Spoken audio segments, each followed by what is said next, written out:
Nosotros hemos cantado este himno y en una de las estrofas de este himno dice: Él vino a mi vida un día muy especial.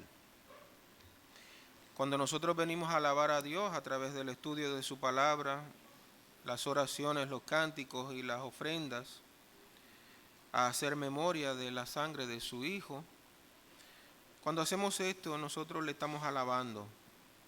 Y cuando cantamos este tipo de himnos, nosotros podemos hacer memoria de aquel día en que el Señor vino a nuestro corazón. Y a manera de introducción, yo recuerdo que los eventos anteriores a mi conversión, sin que esto sea un testimonio, yo recuerdo que siendo la música, no vamos a hablar de eso, estoy hablando de lo que el himno trajo a mi corazón y a mi mente, siendo la música uno de los argumentos que el diablo usa para quitar de nuestras mentes la verdadera adoración, tan poderosa que cuando usted escucha algo antes de acostarse, musicalmente hablando, probablemente en la mañana usted se levante con esa tonada en mente. Hace mucho que no lo escucho, primero porque no oigo ese tipo de canciones y segundo porque es bastante viejo. Había un merengue muy famoso que decía, con un ritmo muy contagioso y pegajoso: el domingo se hizo para beber, el domingo se hizo para gozar.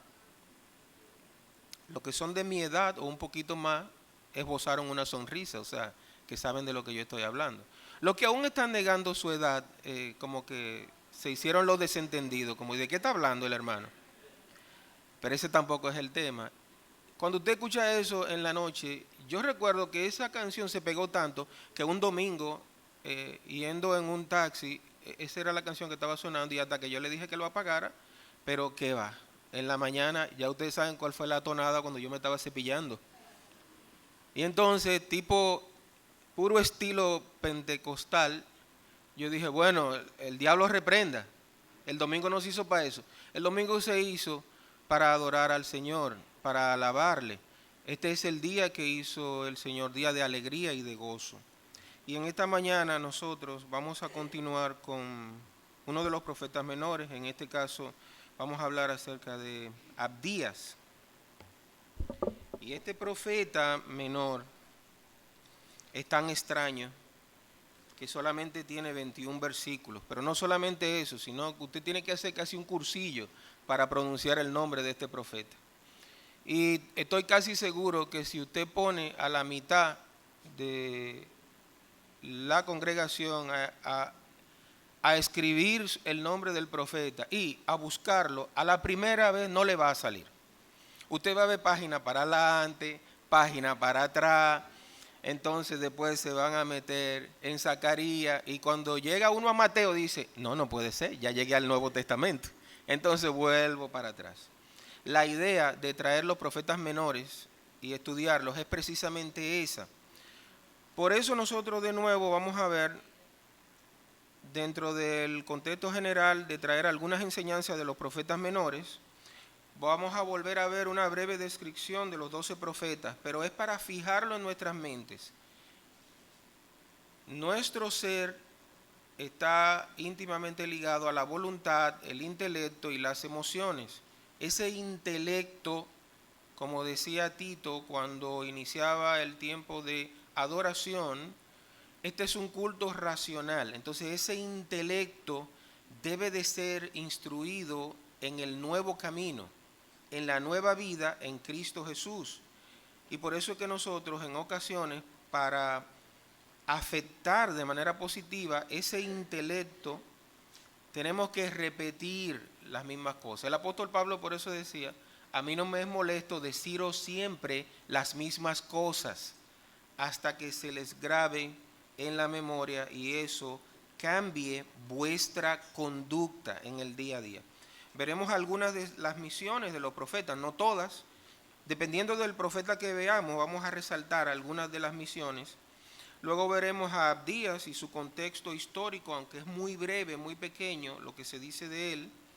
Y la división que hemos traído para aprender de este profeta en esta mañana es primeramente lo que nos habla de la destrucción de Edom, luego lo que nos habla del pecado de Edom y el castigo de Edom. De hecho, si hemos de titular el estudio, tendríamos que decir que es el pecado y castigo de Edom a través del orgullo y la soberbia de esta nación. A manera de aplicación, veremos finalmente que Dios no da por inocente al culpable y veremos una comparación de pecados versus castigos y cómo los edomitas son descendientes de Esaú y cómo nos afecta eso hoy en día. Entonces, algunos recuerdan por lo vívido de la enseñanza y lo gráfico lo que fueron las enseñanzas del profeta Joel.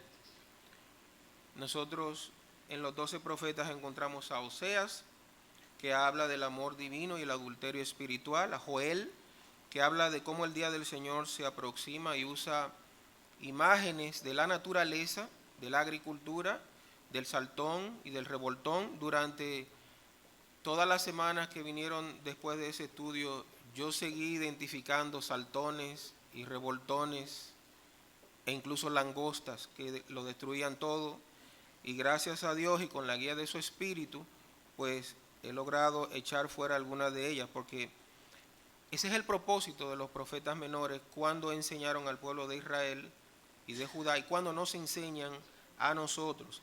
Amós, y cómo habla del juicio para los benditos, el que nos toca en esta ocasión, que es Abdías, que habla acerca de cómo una nación orgullosa fue tumbada y destruida por la ira de Dios. Hablamos de Jonás, de hasta dónde se extiende el amor de Dios. Miqueas, ¿qué pide Jehová de ti? Hacer justicia, misericordia y humillarte ante tu Dios. Otro poco conocido, que vamos a ver más adelante, Nahum, y consuelo para las víctimas de injusticia. Uno de mis preferidos, y que primeramente conocí, Habacuc, el problema del mal. Yo escuchaba de Habacuc muchas citas y no sabía que venían de Habacuc, porque como en las abreviaturas ponían HAB, yo me grababa el texto, aunque la higuera no dé frutos y ese tipo de cosas. Calle delante de Jehová toda la tierra, él ha entrado en su santo templo. Y yo siempre pensaba que eran textos del Nuevo Testamento. Son de Habacuc, un profeta muy importante, ya casi entrando al final de los profetas menores. Sofonías, que ya entrando en la recta final de los 12 profetas, comienza a hablar más propiamente de juicio y salvación. Ageo, que muestra las prioridades, y Zacarías, que habla acerca de las señales de un Mesías, y Malaquías acerca de una fe empalidecida. Lamentablemente, también Malaquías solamente es citado por aquellos que enseñan únicamente el evangelio de la prosperidad cuando quieren hablar acerca de los diezmos. Hay muchas otras enseñanzas en el profeta Malaquías. Por eso nosotros, como Iglesia Bíblica de la Trinidad, estamos abocados, estamos obligados por la palabra de Dios a predicar y enseñar todo el consejo de Dios. Entre las misiones específicas de los profetas, yo quiero resaltar la segunda, que tiene que ver mucho con Abdías, que es que ellos fueron enviados para reprender el pecado y traer a arrepentimiento a los que se habían extraviado. Se presenta el pecado, se presenta el castigo y luego se presenta la esperanza. Por eso usted ve que todo el evangelio está contenido en las enseñanzas de los profetas menores. Con frecuencia me pasa que cuando estoy estudiando uno de los profetas menores, comienzo a manejarlos en mi mente como si fuera el evangelio según, como si estuviera viendo a Mateo o a Lucas, Porque cuando usted se adentra en cuál es la idea central que transmitieron los profetas menores, usted dice, pero yo estoy viendo el pecado, estoy viendo el castigo, estoy viendo la redención, estoy viendo a Cristo. Por eso, Abdías representa una de las misiones de los profetas que habíamos mencionado. Voy a mencionar dos más. La primera es para advertir a los errantes, indisciplinados y rebeldes del juicio venidero de Jehová, y para hacer conocida la grandeza y misericordia de aquel que es más grande que todas las necesidades de la humanidad y cuyo nombre es Jehová de los ejércitos. Para advertir a los errantes, indisciplinados, rebeldes, orgullosos y soberbios acerca del juicio venidero de Jehová.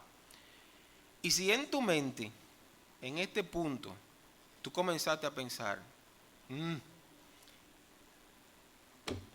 y relojear y buscar hacia atrás, y decir, caramba, no está Joaquín aquí. Este mensaje era como anillo al dedo para Joaquín. Si eso fue lo que tú hiciste, cuando nosotros leímos de qué habló Abdías, de la soberbia y del orgullo y de la advertencia a los indisciplinados, rebeldes, del juicio venidero de Jehová, entonces, sin duda alguna, este mensaje es para ti. ¿Por qué? Sencillo. Porque la primera línea de defensa, porque el orgullo tiene un gran ejército en nuestro interior. La primera línea de defensa que levanta el orgullo es la negación. Esa es la primera. No, el mensaje de hoy no es para mí. Si eso fue lo que se levantó en tu corazón, entonces toma papel y lápiz, porque Abdías, como dicen los jóvenes, baja duro en contra de la soberbia y el orgullo. Algunos hablamos con nuestro lenguaje corporal más fuertemente que con nuestro lenguaje verbal. Y algunos hacen esto, a veces yo lo hago porque tengo frío, pero hay otros que los maestros y psicólogos nos saben explicar mucho más de eso. Algunos es porque tienen frío, pero hay otros que dicen, impenetrables. No, es que por aquí no va a pasar. Sí, yo estoy claro. Lo que pasa es que hace como 10 años yo cogí una serie completa acerca de cómo tratar el orgullo. Y oye, me curé. Este mensaje es para ti. Yo recuerdo que un gran predicador decía, y cuando nosotros estamos enseñando y estamos escuchando y estamos aprendiendo, es bueno usar la imaginación a través de las imágenes gráficas que transmiten las palabras. Él decía que cuando él subía al púlpito, y ese púlpito estaba alto, porque en ese tiempo no había micrófonos, entonces la acústica se lograba, mientras más alto estaba el predicador, entonces mejor se extendía. Entonces tenía muchos escalones, el tabernáculo, como se llamaba en ese tiempo, creo que era en Londres. No recuerdo bien si era Spurgeon, creo que sí. Entonces él decía, muy gráficamente, tenía dotes de poeta también, antes de yo subir al púlpito a predicar, ha sido reconocido como uno de los más grandes predicadores de todos los tiempos. Y él decía, mira, antes de subir al púlpito, yo corto toda la grama del orgullo abajo y después subo. Y si tú sabes qué, y cuando bajo del púlpito, ya está la grama. Entonces, hermano, quise hacer la advertencia para que no caigamos en el error que cayó el pueblo de Edom, que ustedes van a ver. Yo no estaba seguro, pero al estudiarlo vi que es una copia fiel de Esaú, aquel que vendió la primogenitura a Jacob. Y ustedes van a ver las señales de Esaú en Edom, y espero que vean las señales debido al pecado remanente que aún mora en nosotros. Hermano, pero usted está cuestionando mi fe, que se ha detenido tanto en ese punto. No estoy cuestionando tu fe.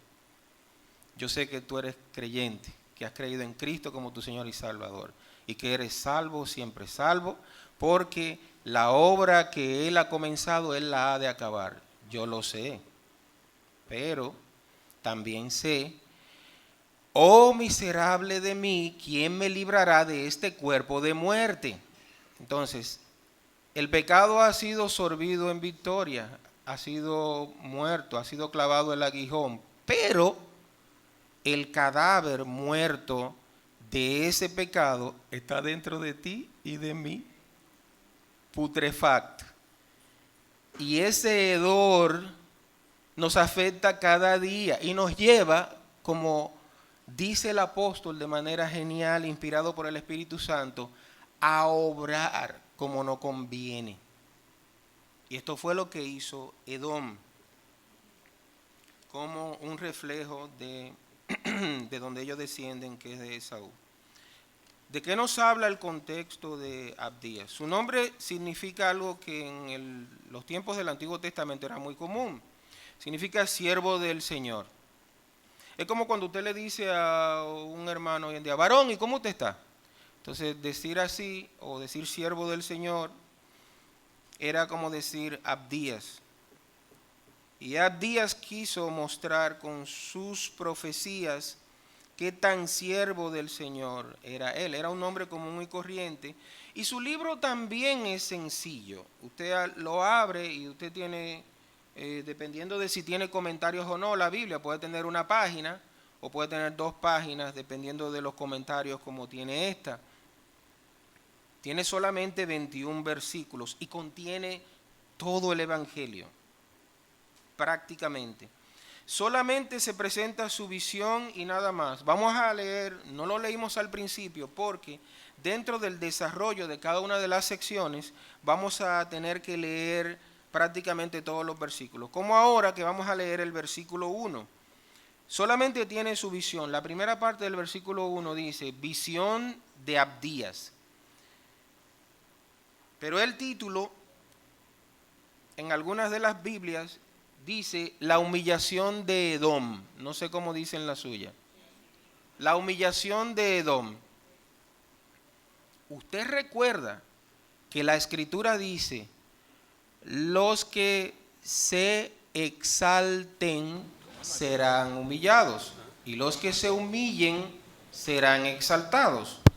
Cuando nosotros vemos que Abdías habla acerca de la humillación de Edom, entonces está diciendo, Edom se exaltó o quiso exaltarse. Y tenía algunas razones a los ojos de los hombres para exaltarse, no a los ojos de Jehová el Altísimo. Y por lo tanto, Edom es condenado básicamente por 2 razones. Primero, su orgullo. Le dije que dejen sus manos en Abdías. Versículo 3, es condenado primeramente por su orgullo. La soberbia, el orgullo de tu corazón te ha engañado. Tú que moras en las hendiduras de las peñas, en tu altísima morada, que dices en tu corazón, ¿quién me derribará a tierra? ¿Quién como yo? Nosotros en ocasiones introducimos este tipo de expresiones sin darnos cuenta. Un ingeniero le dice a otro ingeniero que trata de explicarle algo acerca de las teorías de suelos, pero ven acá, a papá es que tú le estás diciendo eso. O sea, yo entendería que tú se lo trates de explicar a este que es un médico o a este que es un bachiller que todavía ni siquiera ha entrado a conocer los principios de ingeniería, pero a mí, a papá, no, déjate de eso. Vamos a cambiar de tema. O sea, no entran en eso. Espérate, ¿de qué van a hablar? De Abdías. Pero del orgullo y la soberbia. No, yo voy a bajar a beber agua. O déjame, y se distraen en cualquier cosa. Eso es orgullo y es soberbia. No, es que yo no tengo nada más que aprender. Bueno, si te sirve de algo, yo aprendí al acercarme de nuevo a Abdías y he tenido que enseñarlo 3 veces ya en diferentes lugares, y para enseñarlo en esta ocasión volví a aprendí más de lo que sabía. Entonces, eso es lo que Abdías quiere transmitir. Por eso su nombre es sencillo, siervo del Señor, y su libro es sencillo. La segunda razón es la falta de hermandad con el pueblo de Dios. Y el que esté libre de pecado, que lance la primera piedra. ¿Por qué fue condenado el pueblo de Edom? Por su orgullo y soberbia y la falta de hermandad con el pueblo de Dios. ¿Son temas actuales hoy en día? Sí, claro que sí. Pero estamos en el 2020 y Abdías enseñó y profetizó probablemente entre los años 500 y 800 antes de Cristo. O sea que esos 500, 800, usted se lo suma a los 2020 y todavía el mensaje es vigente al día de hoy. Cuando usted aplica estos principios, usted dice, wow, pero ayer en la tarde, eso me pasó muchísimo. Yo cometí, guiado por el pecado remanente que aún mora en mí, yo definitivamente cometí estos pecados de exaltación, de orgullo y de soberbia. ¿Cómo traducimos de manera práctica el orgullo y la soberbia? El orgullo es cuando prácticamente, con palabras o sin palabras, usted está reclamando una posición de superioridad. Por ejemplo, es como que yo vaya, me gustan los ejemplos donde usted se pone, ¿verdad? Como el afectado, como el que está cometiendo el pecado del orgullo. Como que yo me reúna con los diáconos y pastores y le diga, mira, yo tengo una teoría. Primero, yo soy pequeño de estatura. Segundo, de donde se enseña en la escuela dominical, está como muy abajo. Tercero, aquí viene mi teoría. Yo siento que los jovencitos que se sientan allá atrás y que en ocasiones distraen al maestro o predicador con los bostezos tan grandes que hacen, en ocasiones, si usted usa la imaginación y está aquí, usted cree que es como un cocodrilo que se lo va a tragar. Y en ocasiones el sonido que produce el bostezo se escucha aquí. El ¡ah! Y parece gracioso, pero cuando el Espíritu Santo está haciendo la obra que ha prometido para con su iglesia de traer bendición y vida eterna y abrir las ventanas de los cielos para que sobreabunde bendición, y ha dicho, este es el día de Jehová, día de alegría y de gozo, como que el bostezo de cocodrilo no resulta tan gracioso. Pero vamos con el argumento, estoy hablando del orgullo y de la soberbia. Y entonces yo le digo a los diáconos, yo creo que para que los bostezadores estilo cocodrilo de allá atrás estén más atentos, debieran de subir al predicador de la escuela dominical allá arriba. Pero detrás del corazón lo que hay comúnmente es orgullo y soberbia. Es que no me siento tan superior aquí abajo. O sea, no me siento como merecedor de estar aquí abajo. Hay personas como que no me ven. Entonces, yo quiero que me vean. Entonces, un diácono muy sabio, que sabe lo que es el orgullo y la soberbia, dice, hermano, pero yo creo que es suficiente con el micrófono, mejor péguese más, y cuando usted vea que el bostezo de cocodrilo va por la mitad, usted dice, ¡gloria al Señor! Entonces, como que se tranca el bostezo, ¿verdad? O usted usa cualquier otro método, o lo usa como un ejemplo, y probablemente el que no durmió bien anoche, pues baja, se lava la cara y entonces está atento. O en el próximo estudio se sienta aquí más adelante y como que la vergüenza como que hace que uno esté más atento. El orgullo y la soberbia, ojo con eso, lleva a hacer algunas sugerencias. Hermano, yo creo, mire, yo quiero servir al Señor, pero yo creo como que yo sería más útil si en mi servicio al Señor yo hiciera esto o esto. ¿Y en qué usted está sirviendo ahora? Bueno, yo me encargo de arreglar los galones de combustible de allá atrás de la planta los sábados.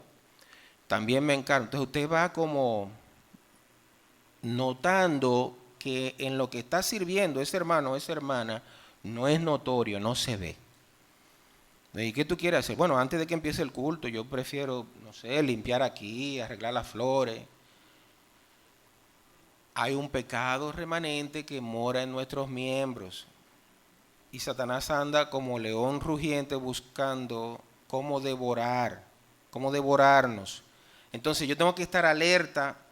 Voy a mencionar eso varias veces, de estar alerta cuando veamos la división del libro. Yo tengo que estar alerta a ese pecado remanente que me lleva a obrar como no conviene. Y antes de hacer una sugerencia, yo debiera de venir a las Escrituras y ver si realmente estoy haciendo la sugerencia dentro de lo que el principio bíblico me ha pautado.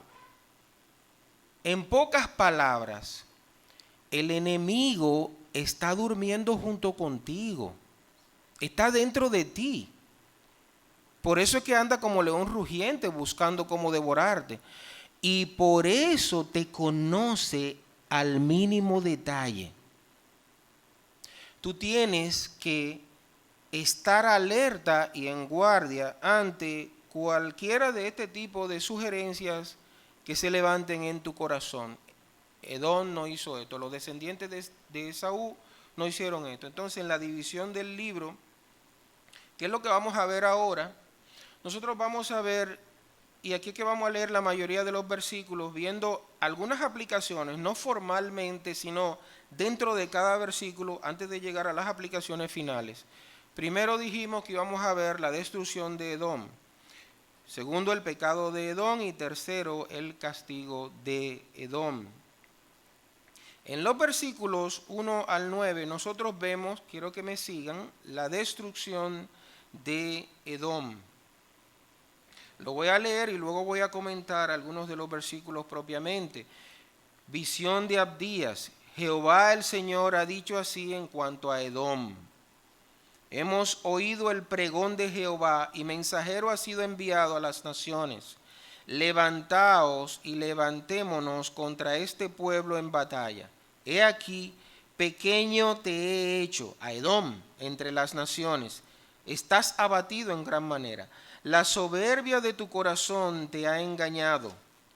Tú que moras en las hendiduras de las peñas, en tu altísima morada, que dices en tu corazón, ¿quién me derribará a tierra? Si te remontares como águila, y aunque entre las estrellas pusieres tu nido, de ahí te derribaré, dice Jehová. Si ladrones vinieran a ti, o robadores de noche, ¿cómo has sido destruido?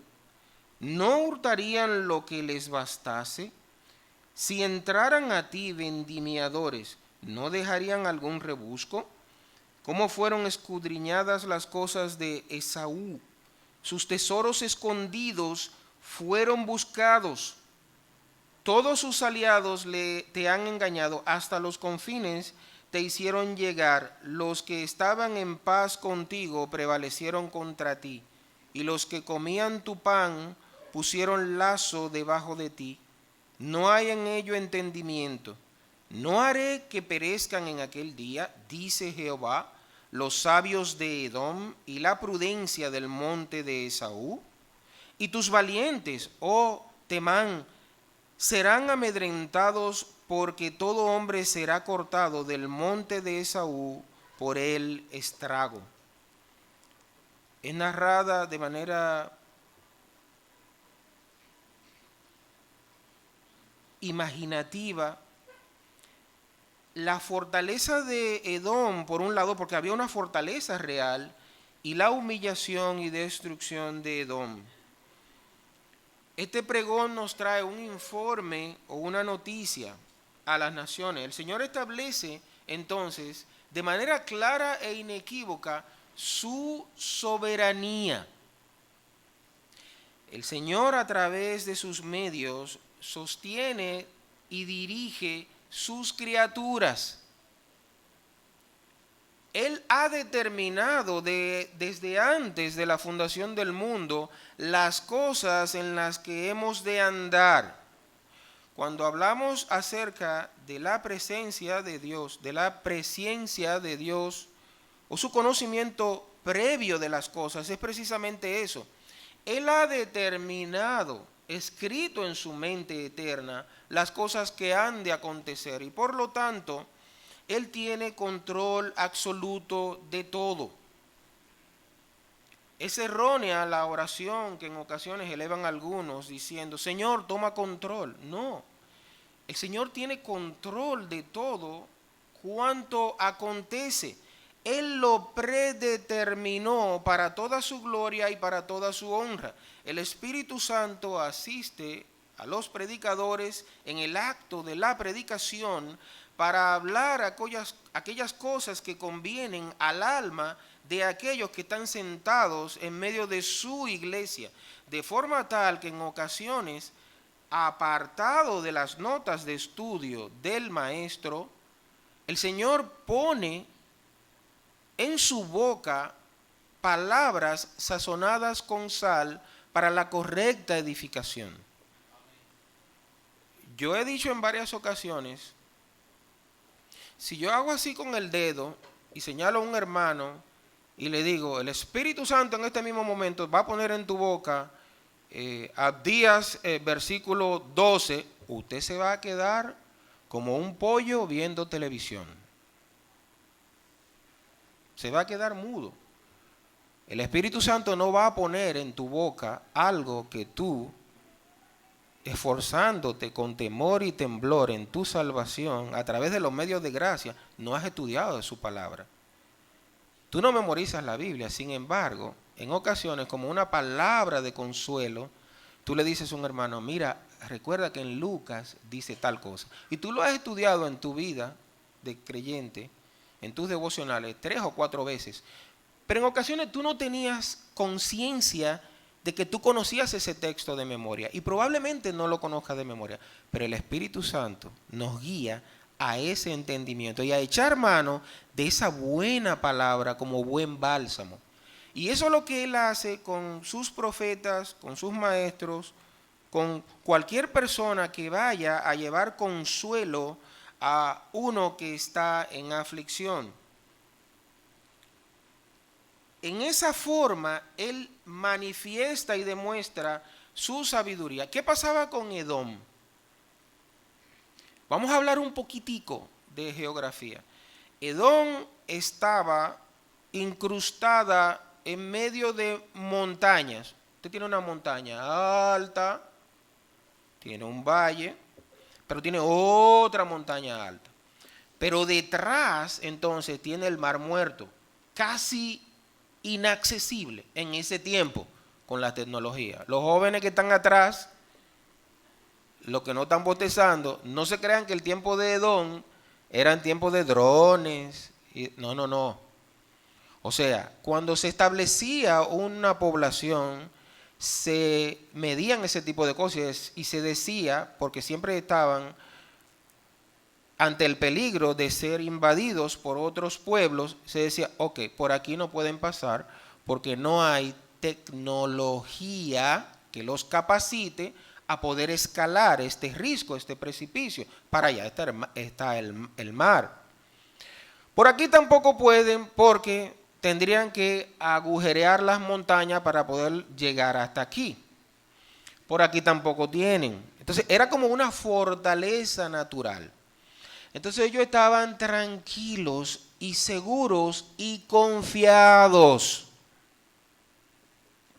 Tan confiados como estaban algunos que tenían 2 millones de pesos en un certificado financiero en un banco cuyo nombre no voy a mencionar.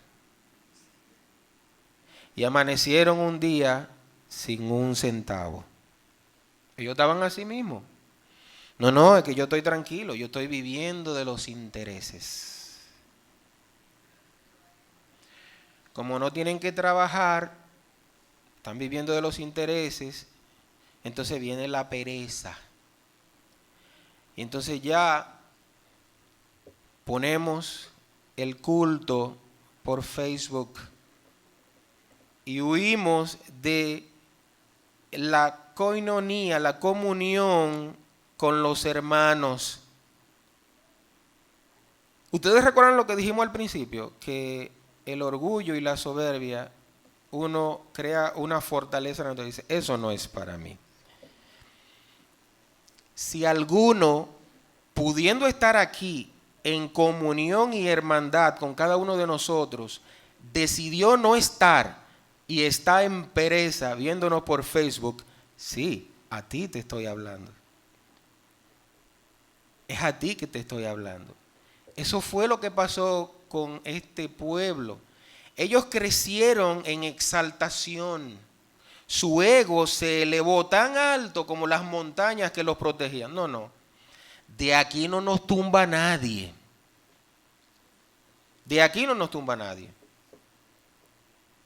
El exceso de confianza con frecuencia acarrea destrucción y pérdida. Edom, descendientes de Esaú, estaban tranquilos. No había forma de llegar a esos lugares. ¿Y qué ocurrió? Que esa soberbia, esa insolencia, ese exceso de confianza los agarró desprevenidos. Esta amenaza divina hacia esa posición altiva de exaltación de Edom violó un principio que Dios había establecido claramente en su palabra.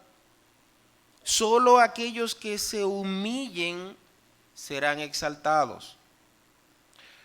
El maestro o predicador es exhortado a estudiar su texto, a traer sus notas de estudio, a elaborarlos de manera consciente que pueda afectar el intelecto de las personas.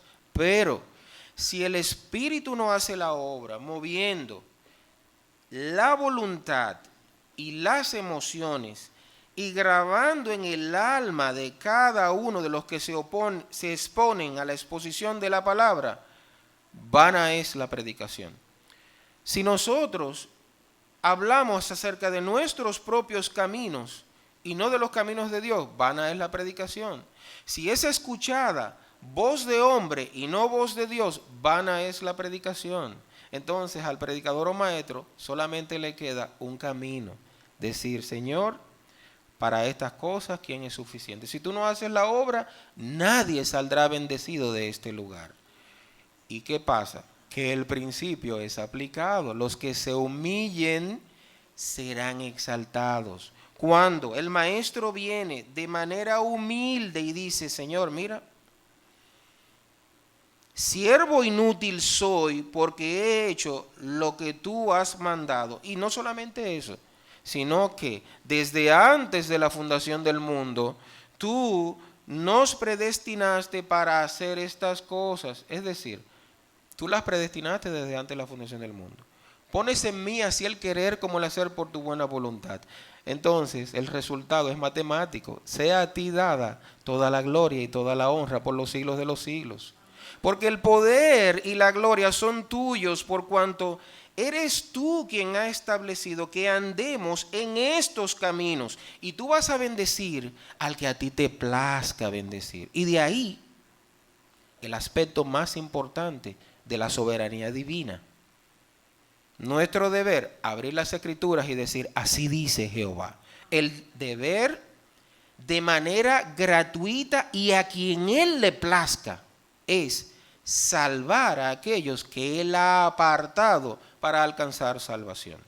Quiera Dios que Él en esta mañana estén en medio nuestro algunos de los que Él ha apartado para alcanzar salvación. Para que nosotros, juntamente con los ángeles, al conocer de esta salvación, podamos disfrutar y compartir de la fiesta en los cielos. Hemos visto la destrucción de Edom en los versículos 1 al 9. ¿Por qué ocurrió esta destrucción? Bueno, por el pecado de Edom.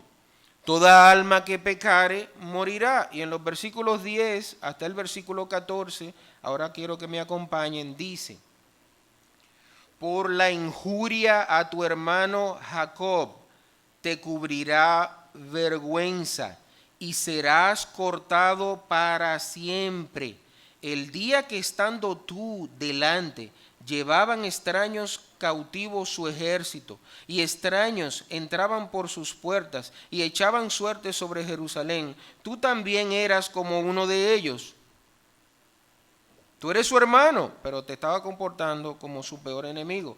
Pues no debiste tú haber estado mirando en el día de tu hermano, en el día de su infortunio. No debiste haberte alegrado de los hijos de Judá en el día en que se perdieron, ni debiste haberte jactado en el día de la angustia.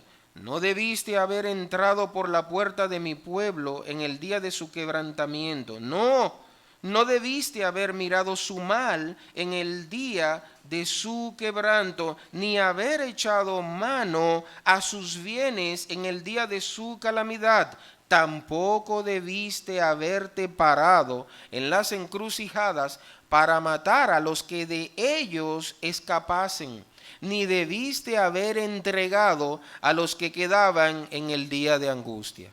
Cuando usted oye esta descripción, usted dice: se me iba a salir una expresión de los cubanos, que es abreviada, pero es lo mismo que la mala palabra que usamos mucho los dominicanos. Cuando usted oye esta expresión tan cruda del pecado de Don, usted dice, ese pi, pero se merecían ese castigo, que fueran quebrantados totalmente. Cuidadito, tú estás hablando de ti y de mí. No. Sí. Cuando tú ves en el día de la angustia aquel hermano que tú sabes que ha perdido su trabajo y tú le dices: ve en paz, caliéntate y sáciate. Y agrego un agravante. Tú vives aquí, el hermano vive aquí, y la panadería de pan rico, caliente y sabroso está aquí. Tú sabes que tu hermano está sin trabajo, que no tiene sustento. Tú oras por él en el culto de oración, bien cotejado. Tú oras por él en tu devocional personal, bien cotejado. Pero tú sabes qué pasa. Cuando tú sales de tu casa, cruzas por el frente de la casa del hermano, vas a la panadería a comprar el pan caliente. No estaba acechando a nadie esta mañana, por si le pasó por el frente a un hermano que tú sabes que no tiene sustento ni abrigo, ni está trabajando. Y tú vas con el pan y te devuelves. Y tú sabes por dónde tú pasas de nuevo: por la casa de tu hermano. Y vas a tu casa. Es el mismo id en paz, calentados y saciados. Es el mismo: pasaste por enfrente de tu hermano y lo dejaste en su aflicción. Entonces, cuando tú sabes eso, tú te rascas la cabeza o el oído y dices: ay, pero es que yo no sabía si al hermano le gusta el pan.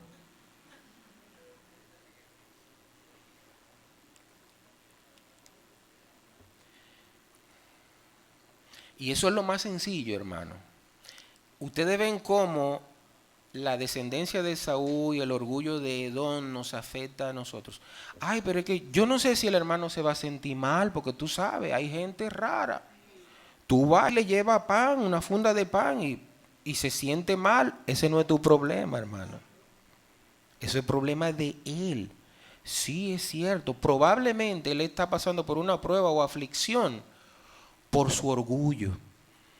Y cuando probablemente a ti te toque, pudo haber sido que tú eras empleado de ese hermano que hoy no tiene empresa y está desempleado, y tú tengas que ir y llevarle pan. Y el Señor le está hablando de manera misericordiosa a través de ti. Es este mismo tipo de pecados. Lo que está en tu corazón es realmente el orgullo de no querer ser rechazado. Yo vencí ese orgullo hace mucho tiempo. muchísimo tiempo, ese. Hay muchísimos otros que no lo he podido vencer, pero ese yo lo vencí. Yo fui a la panadería. Ustedes no van a saber de quién estoy hablando porque ni siquiera está en medio nuestro. Y no me acordé cuando pasé por enfrente de la casa, pero cuando estaba allá dije, ven acá.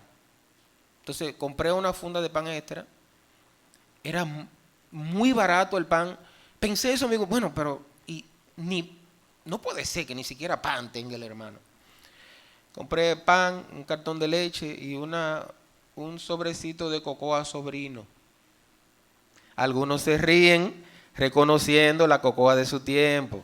Otros no, otros están luchando todavía por no admitir su edad. ¿Verdad? Entonces llego con la leche, el pan. Mire, para mí eso fue algo impresionante. Cuando yo entré, los cabezas de familia primero duraron como 10 minutos llorando. Y digo, bueno, pero esto no es de hambre. Pero ¿por qué tanto? Es que tenemos media hora desde que nos levantamos orando para que el Señor mandara un ángel y nos trajera pan.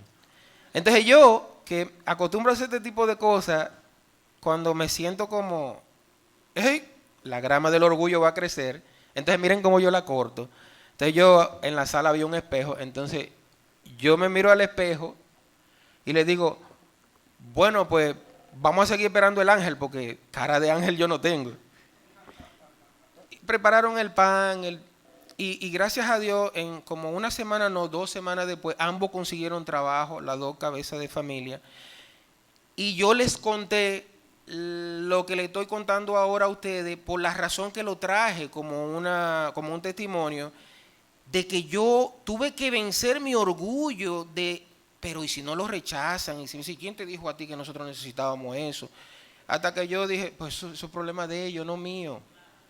Hermano, este fue el orgullo de Edom. Y quiero continuar a los versículos 15 al 21 antes de ir a las aplicaciones puntuales, pero les adelanté que íbamos a estar viendo aplicaciones dentro de los versículos mismos para que ustedes vieran lo sencillo que es el libro y lo instructivo que es.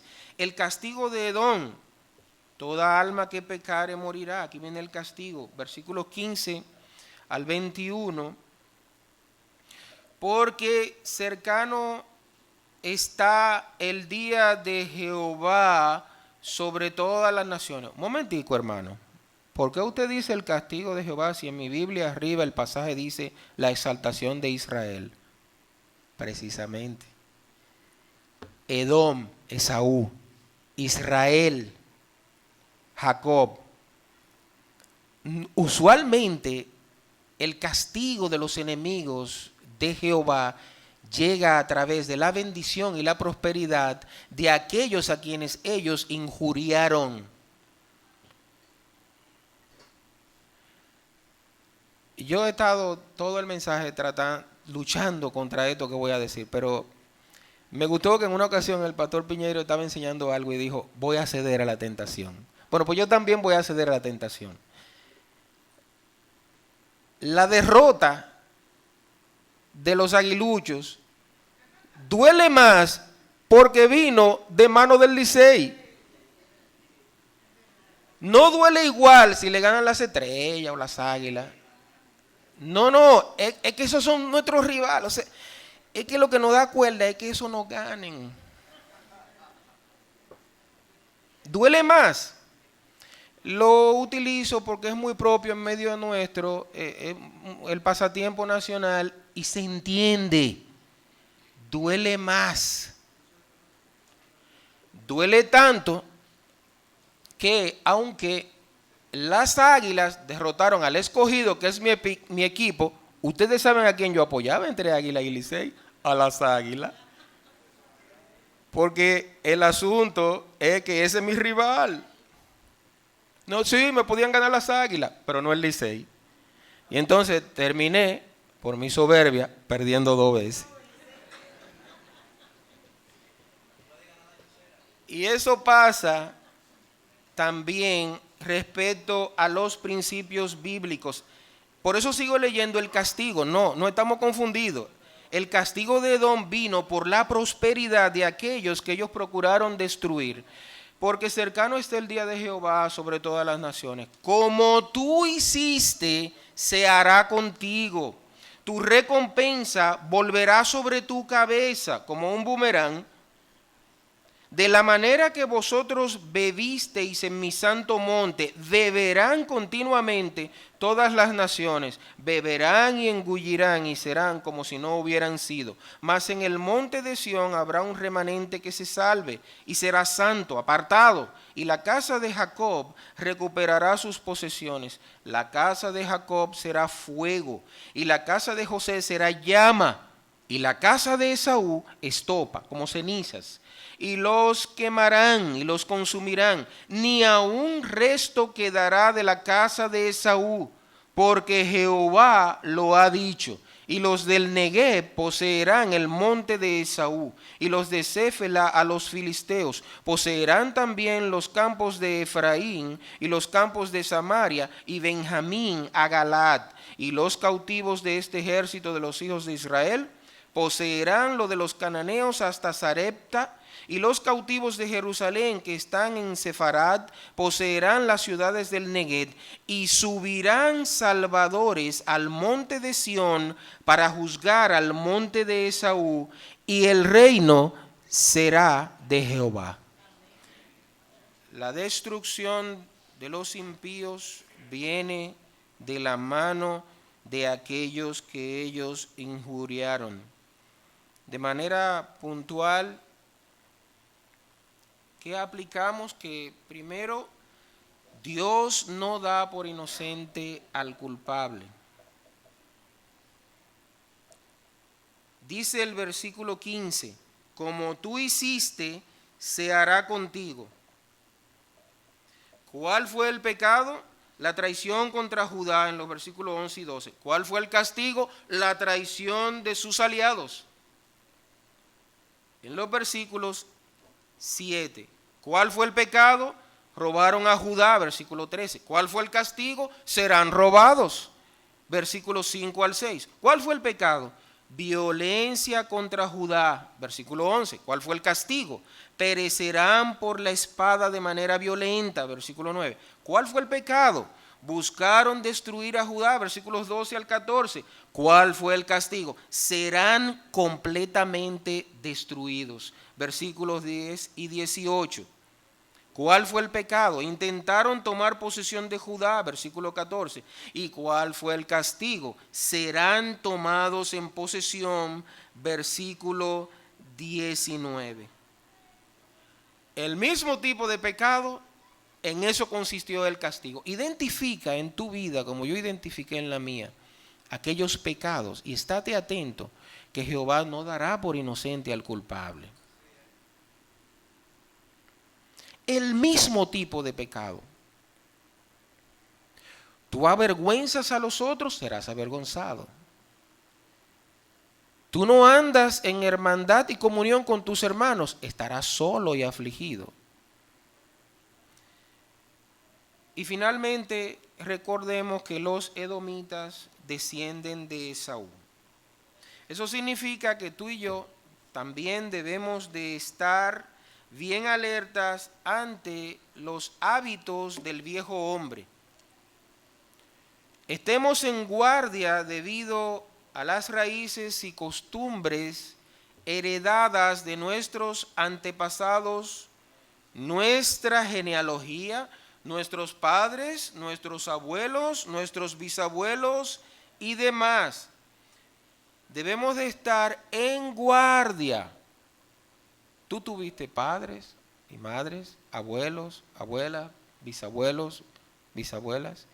Y ellos tenían costumbres que tú veías todos los días. Y que tú hoy en día las llevas a la práctica y ni siquiera sabes que las llevas a la práctica. La Escritura dice, no tomarás el nombre de Jehová tu Dios en vano. Y tuvo un perrito viralata en la calle así, con sarna, y dice, Ay, Dios mío, tomando el nombre de Jehová tu Dios en vano. Pero eso hacían tu padre, y hacía tu abuelo, y hacía tu abuela. Yo comencé a dejar el catolicismo romano cuando comencé a indagar acerca de el porqué bíblico o racional de algunas costumbres. Que si la señal de la cruz, que si el... Y cuando no le encontré el sentido, pero... Y cuando le preguntaba a mamá, a papá, al abuelo, a la abuela, y simplemente venía de allá atrás, del antepasado. Esos son nuestros descendientes al estilo de Esaú. Son aquellos que sembraron en nosotros esas costumbres que son muy propias de que sean impregnadas en nosotros. Cuando yo escuchaba en la televisión que Jack Veneno juraba y decía, por el potecito de sangre, yo decía, mami, ¿cuál es el potecito de sangre? ¿Y saben qué? Luego descubrí que en la calle de Jerusalén, entre los turistas, se venden unos potecitos que ellos dicen que contiene, que contiene gotas microscópicas de la sangre de Cristo. Y no quiera usted saber cuánto cuestan esos potecitos. Y lo que no aparecen, que son más caros, son los potecitos que tienen leche del seno de María cuando amamantaba al niño Jesús.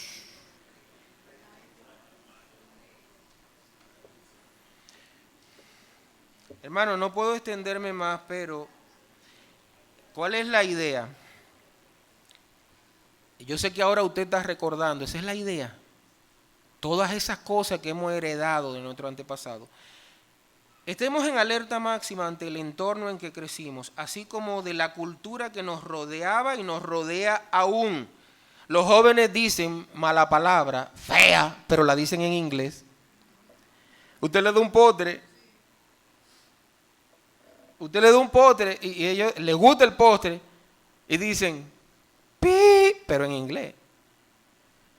En una yo le pregunté a uno, ¿y qué significa eso que tú dijiste? No, una costumbre. Sí, pero ¿qué significa? En un caso no sabía, en otro caso sí sabía. Y dice, mira, realmente no sé por qué yo dije eso, porque fue una expresión, pero es una mala palabra, que no tiene que ver nada con el deleite del postre que estaba disfrutando. Eso es el entorno que nos rodea. Veamos a manera de ejemplo algunas expresiones que demuestran lo que acabo de explicar y con esto terminamos. ¿Cómo nos afecta la herencia, los antepasados? Bueno, con expresiones como esta, y yo utilicé, no le dije a mi madre, pero le estoy pidiendo permiso ahora, no es una expresión real, lo estoy usando mi apellido para que entiendan las expresiones. Esto se manifiesta cuando usted oye expresiones de algunas personas que dicen, porque esas expresiones se dicen con cuadre. Usted hace así, mire, y se sube la camisa y se arregla la corbata y no sé, y los pantalones están arriba, pero usted se los sube de nuevo y dice, los Torres somos así, somos guapos, no barajamos pleito. Y usted cree que usted está diciendo algo muy valioso, muy honorable. No, lo que tú estás diciendo es que son falta de dominio propio. Lo que tú estás diciendo es que no van la milla extra. Lo que tú estás diciendo es, usted no va a escuchar esas expresiones. No, a mí que me busquen, yo siempre tengo la ropa de pelear. Pero usted lo dice como que está diciendo, mire, que se aprendió el libro de Abdías de memoria. Y las mujeres, ay. Voy a caer en la tentación con este último ejemplo. Y voy a confesar que el ejemplo de los Torres y la familia fue de 3 líneas. Este no, este es de una hoja. Porque, oiga, esta es una mujer que dice, se echan el pelo para atrás, ¿verdad? ¿Cómo? Paran el cocotico, lo sacuden. Es Leida que me está diciendo, ¿eh? aquí adelante. Los reclamo a Leida. Entonces dicen, las mujeres de la familia Torres Rodríguez, dicen, es que todas las mujeres de mi familia siempre hemos sido bellas y elegantes, irresistibles. Cuidado, alerta máxima. Si aún alguna piensa así, recuerde que vana es la hermosura y engañosa la gracia, que la mujer que teme a Jehová, esa será alabada. Pero en nuestras jóvenes todavía esto no ha calado. Con frecuencia vienen más adornadas en lo externo que en lo interno. Observemos esta expresión que no es más que una máscara detrás de la cual se oculta el orgullo.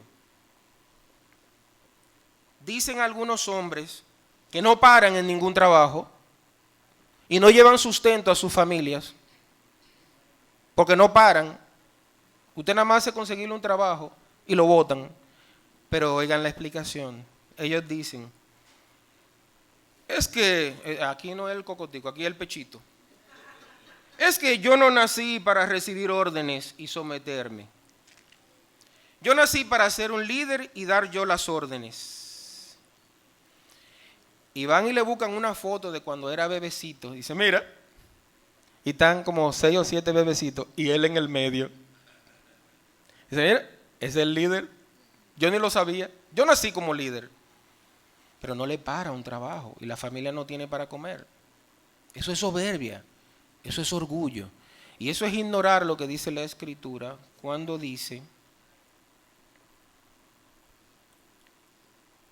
que los que se exalten serán humillados, que someteos a vuestras autoridades superiores porque son puestas de parte de Dios. Si tú no te sometes a las autoridades terrenales, no digas que tú te sometes a la voluntad de Dios. Es cierto que las cosas viejas pasaron, que son hechas nuevas, pero también es cierto que mora en nosotros el pecado remanente y la ley en nuestros miembros que nos lleva a pecar y a clamar, miserable de mí, ¿quién me librará de este hombre de muerte? Entonces, hermanos, oremos por aquel día, que yo espero que sea muy pronto, en que seremos 100% librados del orgullo y la falta de amor al pueblo de Dios. Aquel día, cuando sea la mañana gloriosa, que veamos al Señor venir en busca de su iglesia. Amén.